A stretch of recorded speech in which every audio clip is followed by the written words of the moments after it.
the folks that on a daily basis deal with the citizens in their districts, trying to make sure that we meet the needs of the city. And so they will always be there to support you and work for you as you're working for them. So we thank you for becoming a part of the city. God bless, and we look for many years for the future. You may be seated.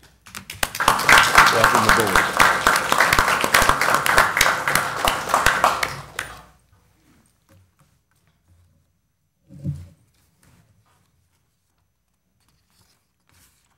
I'm going to ask Laura Kelly to please come forward.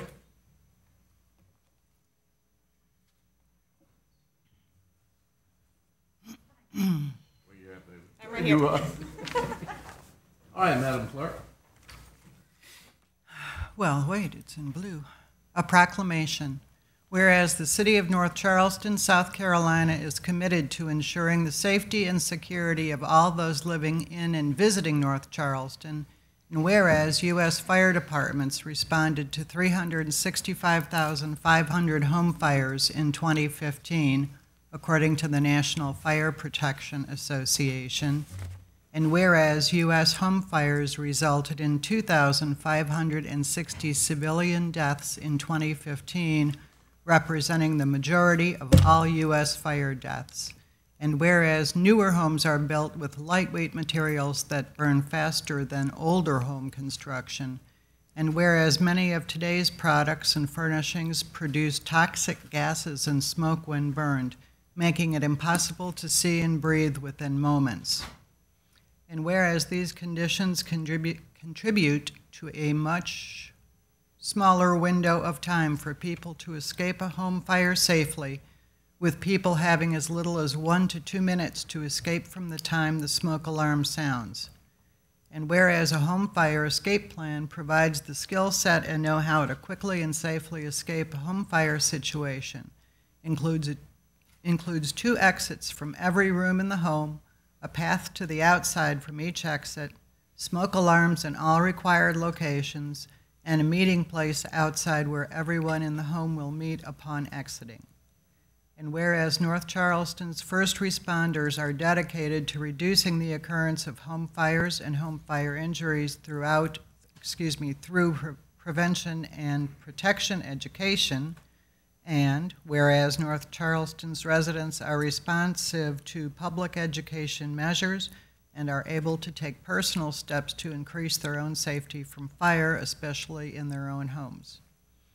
And whereas the 2017 Fire Prevention Week theme, Every Second Counts, Plan 2 Ways Out, effectively serves to educate the public about the vital importance of developing a home fire escape plan with all members of the household and practicing it twice a week. And now, therefore, be it resolved that our Keith Summey, Mayor of the City of North Charleston, does hereby proclaim October 8th through the 14th, 2017 as Fire Prevention Week in the City of North Charleston, and urge all people of North Charleston to develop a home fire escape plan. Yes, the best way to fight a fire is not let it happen. And this is something that we're trying to do through our fire service. This young lady does an excellent job in the educational part of that, making sure people know how to keep their homes safe so that they don't have death happening in homes. I can tell you, I've been mayor now for 23 years, and every time there's a fire that we lose somebody, there's nobody that gets more upset than the firefighters that respond.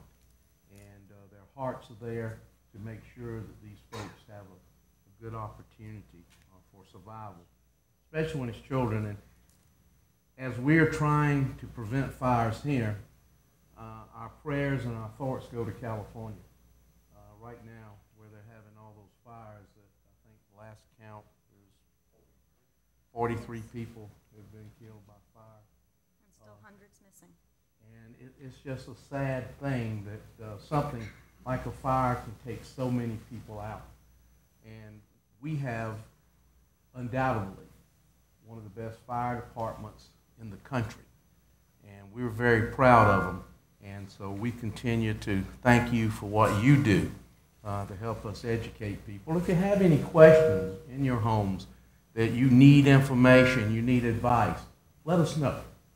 We'd love to come to your house, look at it, and see what we can do to help you make your house safer for you and your family. But God bless you. Thank you. Appreciate it, sir. Thank you. This is the South. We heard. Thank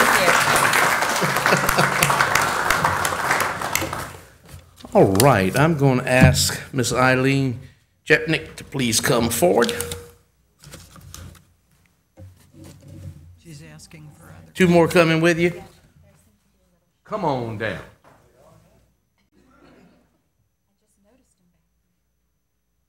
Great. Charmaine White and Kristen Warrington Broxton from our How are you downtown doing? side. Good, how are you? Good to see you. Hey, Darren, you doing all right? Yes, sir. How about you? I've known this lady for a couple of years. All right. Madam Clerk?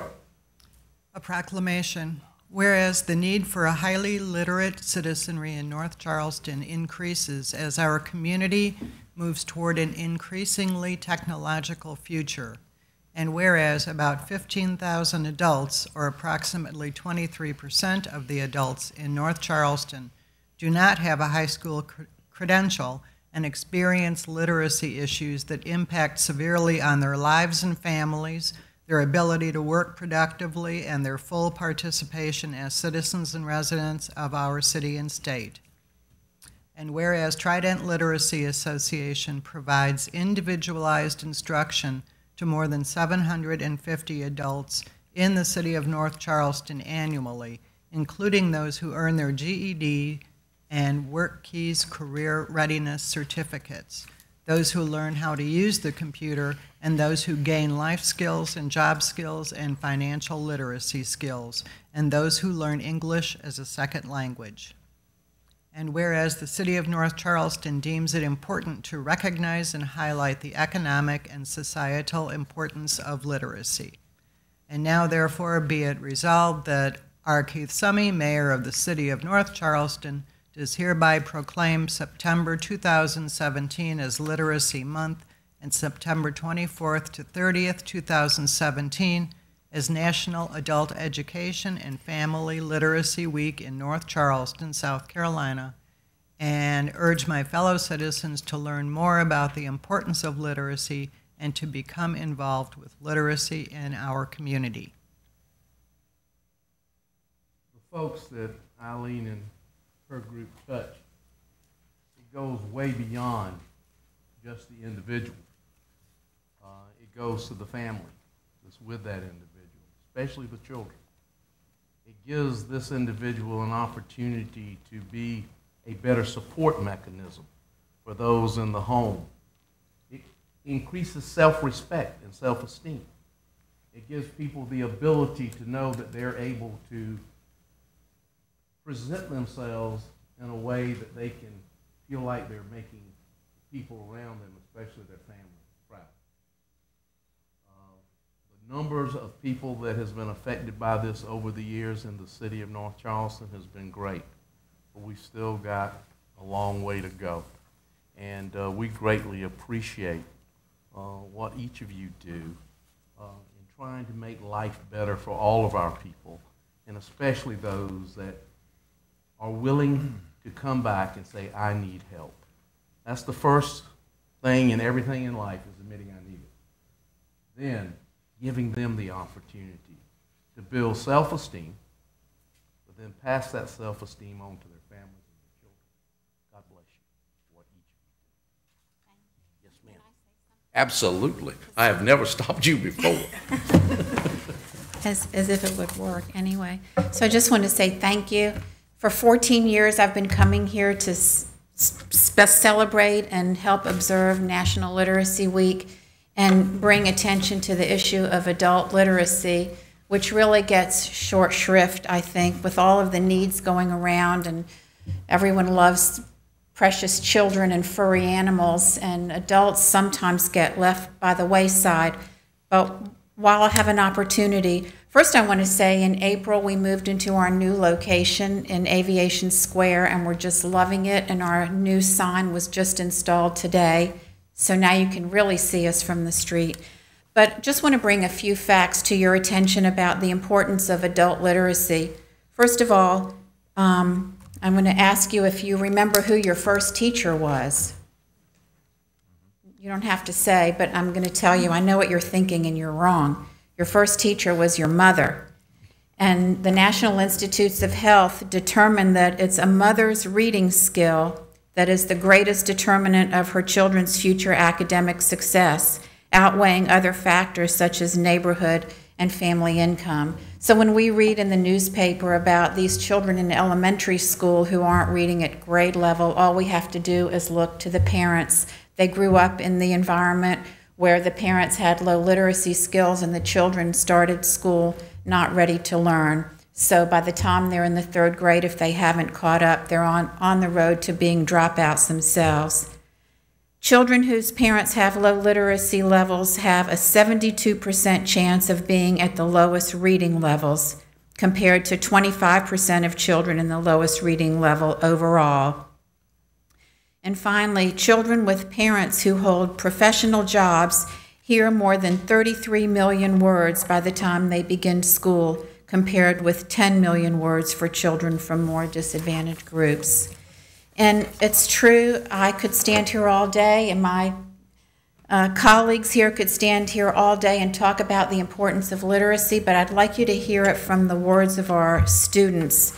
I went to Washington a couple of months ago, and we're trying to work with our congressional leaders to pass an appropriation of $649 million for adult education in the United States. So my students wrote letters to Congress, and these are their stories. I'm a student at Trident Literacy in North Charleston. I'm 27 years old. I dropped out of school when I was 17 because I was homeless, and eating and where I was going to sleep became more of a fight for me than getting my diploma. I was also a teenage mom thrown to the streets by my mother. Now I'm 27. I want to get my GED because I'm tired of feeling like a failure. I have little ones that look up to me. I want what's best for them. I need an education to survive. My goals are to get my GED, enter into a scholarship program, and go to college to further my education. Here's another one. I dropped out of school when I was 18. I was working and had my first baby. Now I'm 30. I want to get my GED because I want to show my kids that no matter what you go through in life, anything is possible. My goals are to get my GED and go to college and open my own shop. Here's another one. I dropped out of school when I was 16. I had to help my mother and take care of my grandma who was really sick. I also could not focus in high school, which was another problem. Now I'm 25.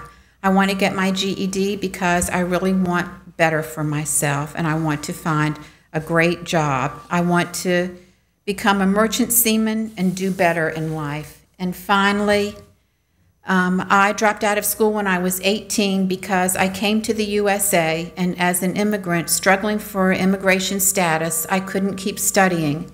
Now I'm finally legal in this beautiful country, and I want to follow my American dream. And here at Trident Literacy, they're helping me pursue my goals. Now I'm 33. I want to get my GED because I want to be someone in this country and be an example for my children to learn. And I want to learn until I feel I belong to this place. My goals are to go to college, earn a degree, teach my kids, no matter how old you are, we can always work hard for our dreams to become true. I think there's a stereotype that when you drop out of school, you're just a loser. And we have 750 students in North Charleston, and we have 750 moving stories just like this of people who really want to make a better life. So I want to thank you for your support, and please remember us when the budget comes around again. And thank you for having us back again. I'll be back next year. Yes. Thank you, Dora. Mr. Mayor, could I say something before Yes, sir. before you see that? Before you see that, I'd like to just share something really quickly. This is something that actually hits home for me. A lot of you do not know, but Chief Burgess can tell you, I was a senior at North Charleston High School, and I needed 2 credits for graduation, And 2 months prior to graduation, I dropped out of school because my then girlfriend, now wife, was expecting our second child, and I needed to get a job. So leaving school in 12th grade, had a music scholarship to USC, football to Benedict, dropping out of school because I needed to be able to provide for my family. And then working at Hughes Electrical Supply for a while. One of the most difficult things for me to do at 20 years old was try to go back to school and get a GED or get a high school diploma. And I can tell you, at 20 years old, for me graduating from high school or getting my GED was probably the best things that ever happened in my life. It allowed me to go to college and excel in my life. So I want to say the work that they're doing is definitely important. I can bear witness, and I'm definitely living proof that you can do what you want to do in your life. A GED is a great start. Everybody doesn't always drop out of school because they have academic problems. Chief Burgess can tell you, I was excelling academically. I didn't have any problems in class. I just made some poor decisions at that time and needed to rectify them. So thank you so very much for the service and the work that you guys do. Thank you.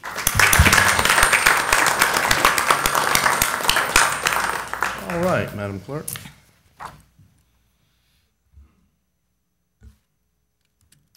Item 1 is a request to approve the minutes from September 28th, 2017. Move for approval. Second. Motion and a second. Any corrections? Hearing none, the clerk please call the roll. Mr. Brown? Aye. Ms. Jerome? Aye. Ms. Jamison? Aye. Mr. Brinson? Mr. Olds? Aye. Mr. Hart? Aye. Mr. King? Aye. Mr. Skipper? Aye. Mr. Brown? He's not here, is he? I didn't think I saw him. And the mayor, Mayor Summy. Aye. Motion carries.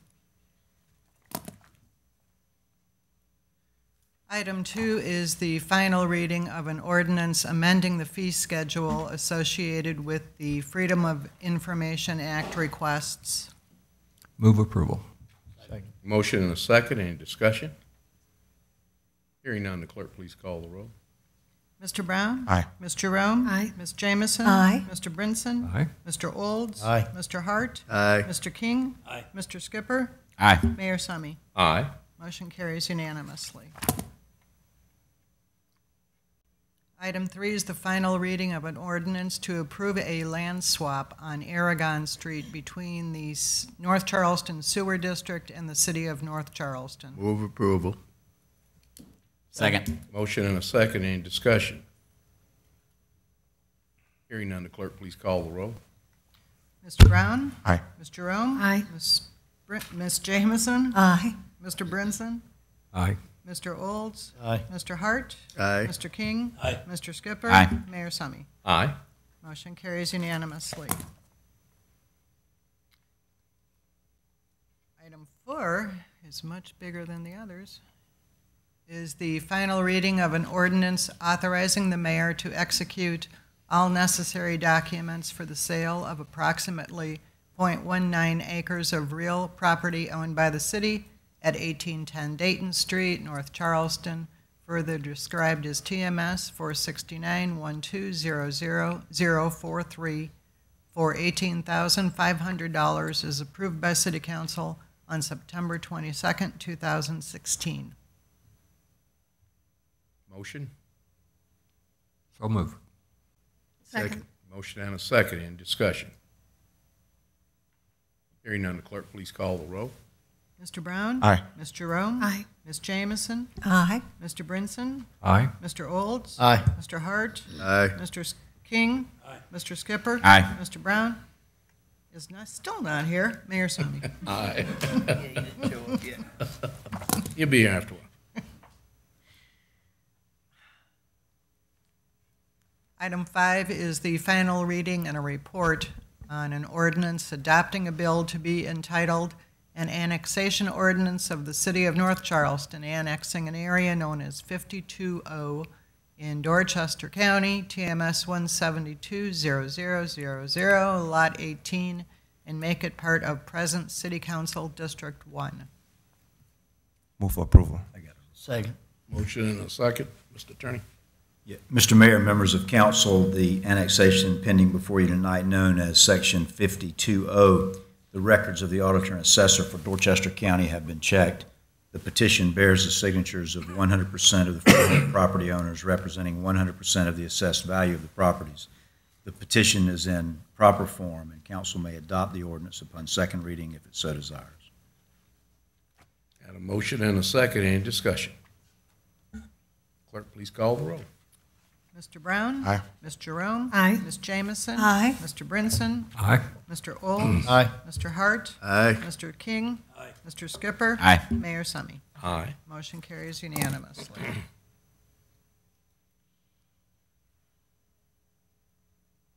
Item 6 is the first reading of an ordinance rezoning the property addressed as 4232 Grimkey Street, Charleston County, TMS 470-11000091 from R3 Mobile Home Residential to R2 Multifamily Residential in Council District 7. Yes, ma'am. Ready for the report. Madam Clerk, if you would advance the slide. I'm so sorry. Forgot all about that part. So this is the proposed rezoning of 4232 Grimkey Street, which is zoned R3 and is proposed for rezoning to R2. The property owner is Mr. Winston K. Lewis, who's also the applicant. The area of the property is right at 7,500 square feet. Parcel was annexed in 1972 and is part of Council District 7. And this is an aerial of the property showing its location. It's one block off of Rivers Avenue, just south of the railroad tracks. And this is the zoning map of the property.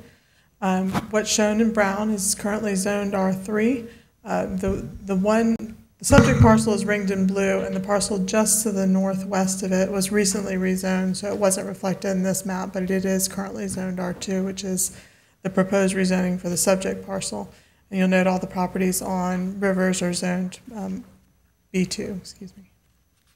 And this is the future land use map for the parcel showing the entire block is designated for multifamily residential. So the applicant has requested to rezone this parcel from R3 to R2, the zoning change which was, as I mentioned, recently granted for the parcel to the north. Given that the comprehensive plan designates the parcel for multifamily residential use, staff recommends approval of the rezoning and the Planning Commission concurred unanimously. Any questions by council? Hearing none, this will be sent to our Public Safety Committee, which meets next Thursday at 5 p.m.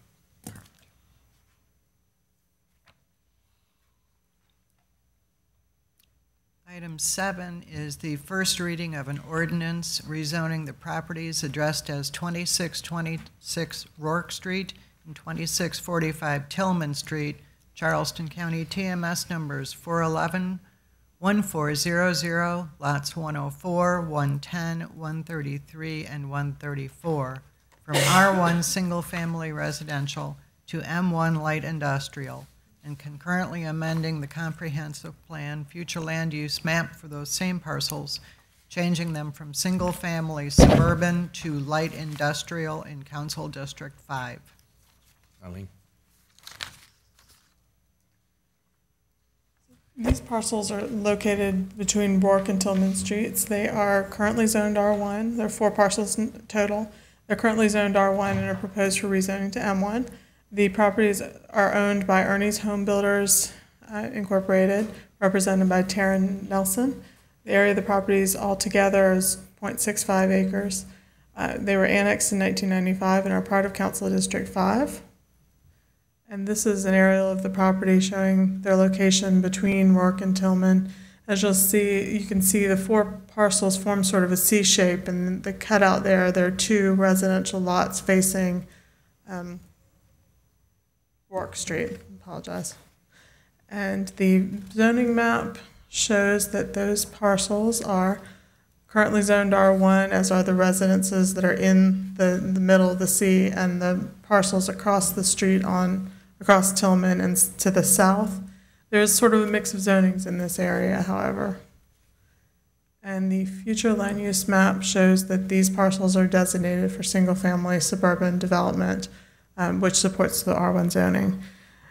So this is the proposed rezoning of 4 lots from M1 to R1. While this area of the city has, as I said, a mix of zonings and uses, these lots surround 2 single-family homes and abut the D.S. Johnson Circle neighborhood.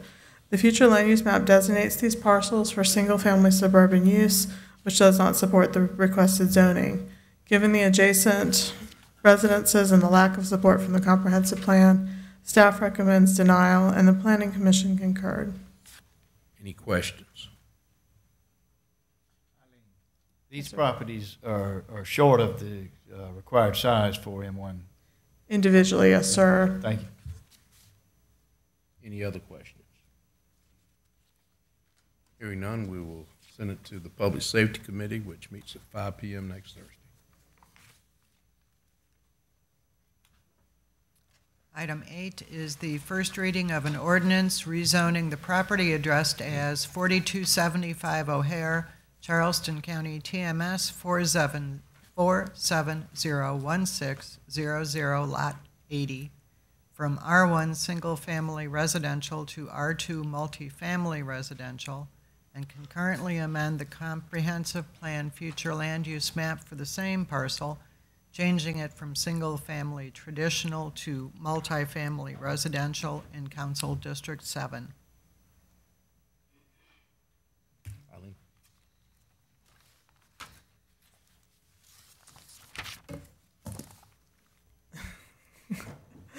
Just one moment. So this is the proposed rezoning of 4275 O'Hare from R1 to R2. It's currently owned by Beasley Construction Company, LLC, represented by EarthSource Engineering. The area of the property is just approximately 2.5 acres, annexed in 1972, and a part of Council District 7. And this is an aerial showing the location of the property just south of the railroad tracks that run parallel to Bexley, right off of O'Hare Avenue, and you can see the marsh on the western side of the parcel. And this is the zoning map of the parcel showing it is currently zoned R1, as are the parcels around it, which, as you saw from the aerial, several are wet, mostly wetlands, and what is north of it in the Park Circle area, and that area is generally R1. We've got some R2 across the street and a little bit of M2 in dark purple. And this is the future land use map for the property showing it is designated for single-family traditional. It in many ways mirrors the zoning map, which we saw on the previous slide. So this 2.5 acre parcel is proposed for rezoning from R1 to R2. The property meets the dimensional requirements for R2 zoning, and there is R2 zoning across O'Hare Avenue from the site. The future land use map, however, designates this parcel for single-family traditional development, which does not support the R2 zoning requested. Given the primarily single-family development to the north and of the subject property and the lack of support from the comprehensive plan, staff recommends denial, and the Planning Commission concurred. Any questions of Eileen? Hearing none, this will be referred to the Public Safety Committee, which meets at 5 p.m. next Thursday. Item 9 is the first reading of an ordinance authorizing the mayor to execute a deed and associated easement in favor of M&W Outdoor LLC regarding TMS 478-0600030 located near Facet Road. Hear a motion. Move for approval. Second. Have a motion and a second. Any discussion? Yes, sir. That's the property for the billboard? Yes, Is that sir. what that is for? Yes, sir. Do we have that moratorium still on the billboards? They can't build a billboard? Can't build any more than less. This is a pre-existing Oh, it's billboard, pre-existing. so Okay. it falls under, yes, sir. It just happens to be on property we got through a lawsuit settlement. Yeah. We've tried to get them to relocate. They have not, or take it down. They have not wanted to. They have now agreed to pay us for the property that is sitting on, so that we can then do something about selling the rest of the property so that it can be developed. Any other questions? What do we do with this when this goes to public safety, or is it the First second reading? reading. Okay. Hear a motion? You already got it? Have a motion and a second. Clerk, please call the roll. Mr. Brown? Aye. Ms. Jerome? Aye. Ms. Jamison? Aye. Mr. Brinson? Aye. Mr. Olds? Aye. Mr. Hart? Aye. Mr. King? Mr. Skipper? Aye. Mayor Summy? Aye. Motion carries unanimously. Item 10 is the first reading of an ordinance adopting a bill to be entitled an annexation ordinance of the City of North Charleston, annexing an area known as 52N in Charleston County, TMS 36100, lots 2, 3, and 9, and make them part of present City Council District 9. Move for approval. Second. Motion and a second. Any discussion?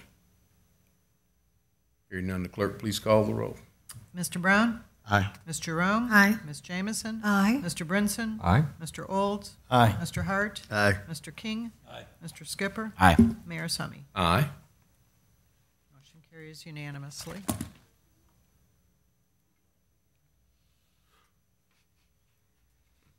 Item 11 is the first reading of an ordinance amending the budget ordinance as adopted June 9th, 2016, bearing ordinance number 2016-023. Move for approval. Second. Motion and a second. This is where we go back each year and close out the previous year's budget, make the figures all come together. All right. Any discussion? Clerk, please call the roll. Mr. Brown? Aye. Ms. Jerome? Aye. Ms. Jamison? Aye. Mr. Brinson? Aye. Mr. Olds? Aye. Mr. Hart? Aye. Mr. King? Aye. Mr. Skipper? Aye. Mayor Summy? Aye. Motion carries unanimously. Item 12 is a resolution authorizing the city to be a co-applicant with the Center for Heirs Property Preservation, Homes of Hope, Increasing Hope, and South Carolina Association for Community Economic Development on a U.S. Economic Development Administration grant for $2.7 million. Move for approval. Second. Motion and a second. Any discussion? Hearing none, the clerk, please call the roll. Mr. Brown? Aye. Ms. Jerome? Aye. Ms. Jamison? Aye. Mr. Brinson? Aye. Mr. Olds? Aye. Mr. Hart? Aye. Mr. King? Aye. Mr. Skipper? Aye. Mayor Summy? Aye. Motion carries unanimously. Item 13 is a request to approve the appointment of Mr. Ralph Calhoun to the Board of Zoning Appeals. Second. Motion and a second. Any discussion? Hearing none, the clerk, please call the roll. Mr. Brown? Aye. Ms. Jerome? Aye. Ms. Jamison? Aye. Mr. Brinson? Aye. Mr. Olds? Aye. Mr. Hart? Aye. Mr. King? Aye. Mr. Skipper? Aye. Mayor Summy? Aye. Motion carries unanimously. Item 14 is a request to approve the reappointment of Associate Judge Thad J. Dowdy. Second. Motion and a second. Any discussion? We want to thank Judge Dowdy for his service. He does an excellent job for us. Clerk, please call the roll. Mr. Brown? Aye. Ms. Jerome? Aye. Ms. Jamison? Aye. Mr. Brinson? Aye. Mr. Olds? Aye. Mr. Hart? Aye. Mr. King? Aye. Mr. Skipper? Aye. Mayor Summy? Aye. God bless you. Motion carries unanimously. Item 15 is a request to approve the reappointments of Mr. Jenion Tyson and Ms. Eleanor Folger to the North Charleston Housing Authority Board of Directors.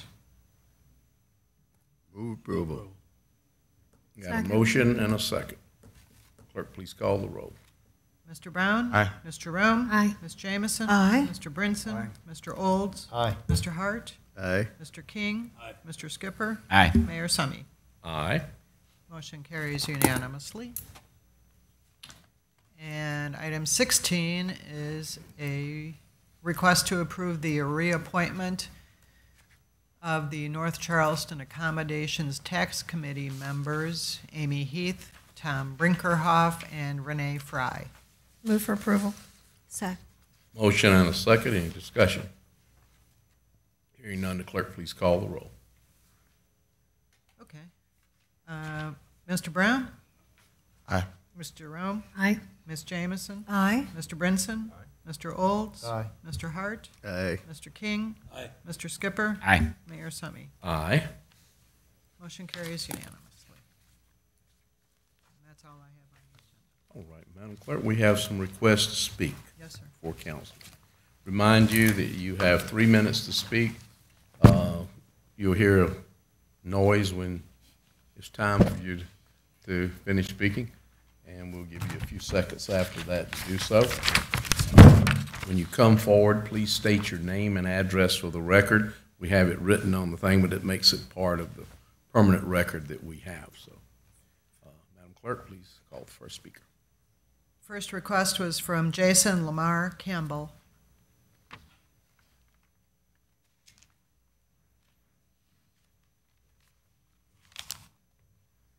Campbell? Fine. My name is Jason Lamar Campbell. I live at 2694 Louise Drive, and I would like to address council today pertaining to I was shot at my house at 2694 Louise Drive on June 19th. As I fled the scene from my house, I was shot at by my uncle who lives at the house with me. When the cops came out after he dispatched the cops, they told me that they work for the Mexican mafia, and if I pursue a warrant, I can go to jail. So what I did is I got arrested that day for nothing, and I came home after that to pursue a warrant. And after I pursued a warrant, I was later told that they investigated it, and to their finding, no one in the area heard shots. What I was told after that by other Mexicans is they own North Charleston, and they occupants who traffic narcotics drive crimson burgundy cars, all of them. And what I came to find is every car in my area at 2694 Louise Drive, I took pictures of them, are crimson burgundy cars. And after that, every credit card that I ordered, Secret Service has been cutting them off and letting me know that they work for the Mexican mafia also. So I'm here today kind of puzzled to who do you speak to. And in my pursuit of coming up here, I've been to this building about 3 to 4 times, and I keep getting the runaround. So I'm here to address county council to find out exactly what can I do as a public servant, as a, excuse me, not a public servant, as a loyal citizen to North Charleston about my life. Well, I would request that our Assistant Chief of the Police Department, if you'll give him your name and address, we'll get with you, bring you in, and see what issues we can show validity to. Thank you. Okay, buddy.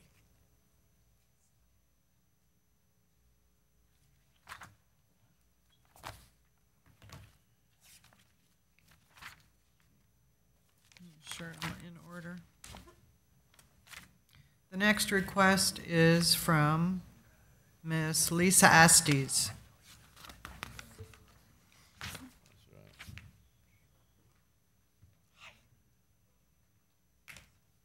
Lisa Estes, I live at 5054 Ashby Avenue. And to avoid redundancy, I want to state that I agree 100% with what Elizabeth Mason has to say about her opinion, history, and the study of the Philbin Basin flooding issue. I am a practicing attorney, and I have been for over 20 years practicing in zoning and planning, construction litigation. And I've polled my neighbors around me, and most of them are, if not all of them, are 20-plus year residents on Ashby Avenue. It's no surprise to me, after polling them, that the flooding issues in our area correlate directly with the timing of development along the Philbin Basin. I respectfully ask for a moratorium on any and all new development in that area and along that Philbin Basin until we can have a study that actually looks at the situation surrounding the current flooding issue. not based on just a one-time event. The Davis and Floyd flood study didn't recommend cleaning and remediation of the Parkside tributary, which runs behind those houses and my house on Ashby, and that really needs to be done as soon as possible.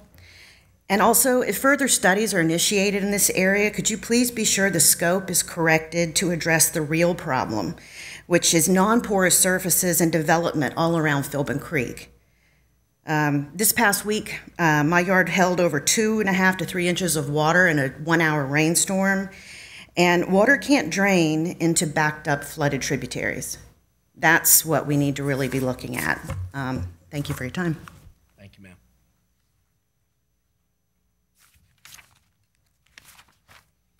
The next request is from Reggie A. McQueen, Sr. Yes, sir. Okay, thank you, sir. And then, I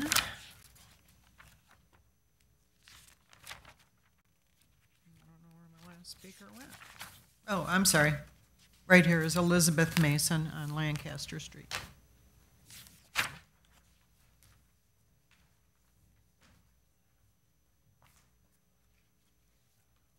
Good evening. My name is Elizabeth Mason. I live at 5230 Lancaster Street in Cameron Terrace. I've lived in Cameron Terrace for 48 years in the house that my father built in 1957. As a child, I played in the woods behind Hartford Circle and Parkside Drive. If we went far enough back into the woods, we'd find the creek, Philbin Creek. It was a very well-defined creek that we could almost jump over if it hadn't been much rain. Today, those woods are all swamps. The creek seemingly has no banks. The water level rarely goes down.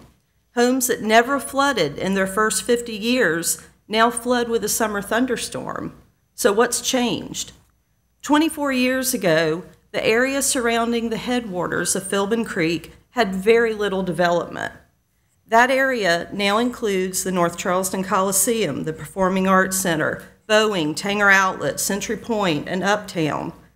Most of these projects required the filling of wetlands in the Philbin Basin, and each one of these massively paved projects produces enormous amounts of stormwater runoff with every rain event.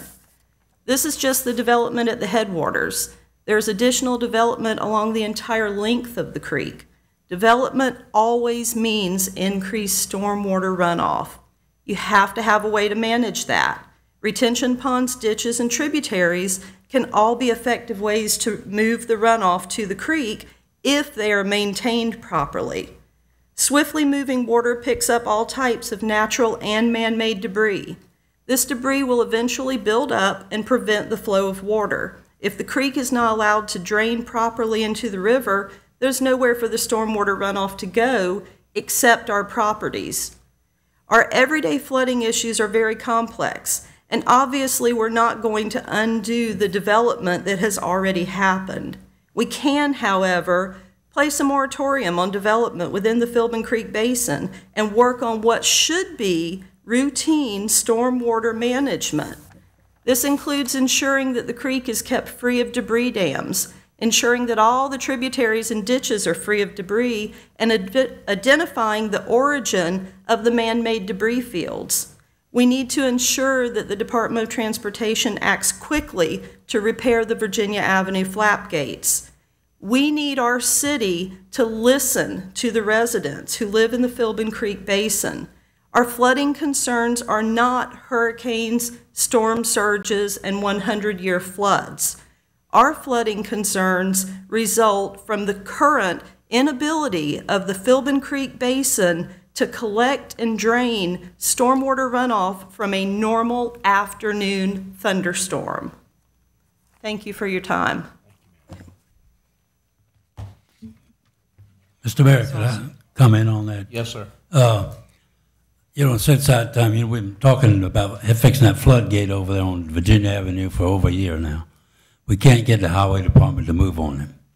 This past week, I contacted the highway commissioner for this district and talked to him, and I got a call from the head engineer They said they are going to repair it. The drivers are going down on Monday to try to see if they can find the gate down there and try to repair any of those gates that are up there. I think they're going to expedite it now, but they certainly have been working on it over a year, and we've been, of course, asking them to do that for many, many months. So I think that will help some. We got to find out because that's salt water's coming in and killing those trees in that area, and I think that'll help out if they'll fix those gates like they should. That should help something. I don't think it's the complete answer to it, but I think it would be a step forward. It's I lived at the corner of Ashby and Braddock for 23 years, and we had occasional light flooding, but nothing like we have now. And I can tell you, I don't know. You know, I'm graduated from Chicora High School, so you know, global warming and that kind of stuff doesn't fit well in my head, but.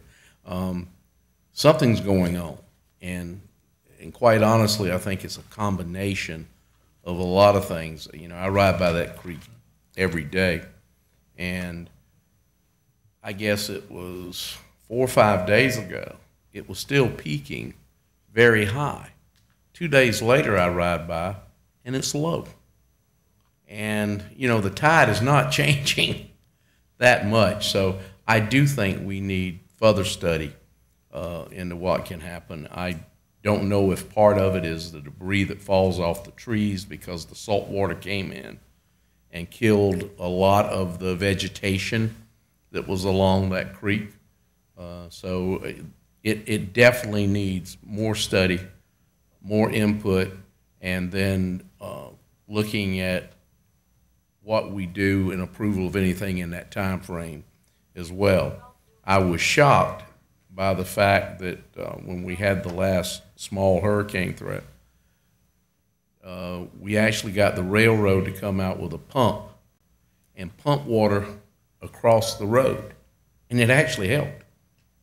And so, you know, one of the things we're asking to do is look at the size of the pipes and stuff that goes under there. How often can they be cleaned out to make sure that they're not taking debris and clogging the drainage? It's a concern of all of us, and we will be working on it to make sure we get some help. And about the highway department, I've asked them for 3 years to fix the dang lights on 526, and they haven't done that yet either, but we'll get it done. Anything else? Hearing none, thank you for being here tonight. God bless you. We've got a special group here. You want to introduce yourselves and tell us? I'm James Kirby. I'm with the International Brotherhood of Teamsters. And this young lady is also with the International Brotherhood of Teamsters.